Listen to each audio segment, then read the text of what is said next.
క్రీస్తునందు ప్రియులకు మీ అందరికీ నా యొక్క హృదయపూర్వక కృతజ్ఞతాస్తుతులు. దేవుడు లోకంని ఎంతో ప్రేమించిన దేవుడు కొంతమందిని అపోస్తులుగాను, ప్రవక్తలుగాను, యాజకులుగాను, సువార్థికులుగాను, బోధకులుగాను ఆయన పిలిచిండు. ఆయన ఏర్పరచుకొని తన యొక్క రాజ్య సువార్త నిమిత్త రాజ్య విస్తీర్ణం కోసం మనమందరం ఆయన యొక్క పిల్లలుగా మనమందరం ఉండాలని దేవుని వాక్యం సెలవిస్తుంది.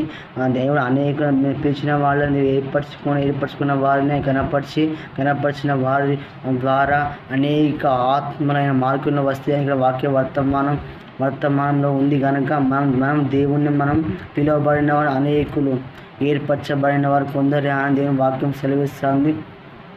దేవుడు అనేక మందిని పిలిచిండు. ఎలా పిలిచిన? రక్షణలో పిలిచిండు. ఆయన సువార్త కోసం అనేకలను పిలిచిండు. ఆయన యొక్క బోధ వినడానికి పిలిచిండు. రక్షణ లేని ప్రజలు రక్షణ ఇవ్వడానికి పిలిచిండు. ఆరోగ్యం లేని పిల్లలు ఆరోగ్యం ఇవ్వడానికి పిలిచిండు. దేవుడు మన యందు ఉండడాన్ని మనం అందరం తెలుసుకొని మనం ఆయన మార్గంలో ముందు నడవడానికి వాక్య వర్తమానం సెలవిస్తుంది. వాక్యం దేవుడు లోకంని ప్రేమించిన కనుక లోకంలో మనం అందరం ఆయన మాట వినాలని ఆయన వాక్యం సెలవిస్తుంది.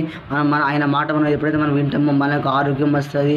మనం బలంగా మనం దేవునిలో ఉంటామని దేవుని మనం బలంగా ఆరాధన చేస్తాం. బలంగా ఆయనలో మనం ఉంటామని వాక్యం సేవిస్తాం కనుక మనం దేవుళ్ళో మనం ఫలభరితమైన పాత్ర మనం వాడబడాలి ఉండాలని నేను వాక్యం సేవిస్తాం కనుక మనం ఆయనను ఆరాధించాలి. ఆయన ఆరాధించేవారు ఆత్మతో సత్యముతో ఆరాధించాలని వాక్యం సేవిస్తాం కనుక మనం ఎలా ఆయన ఆరాధించాలంటే ఆత్మ ప్రభావముతో ఆరాధించి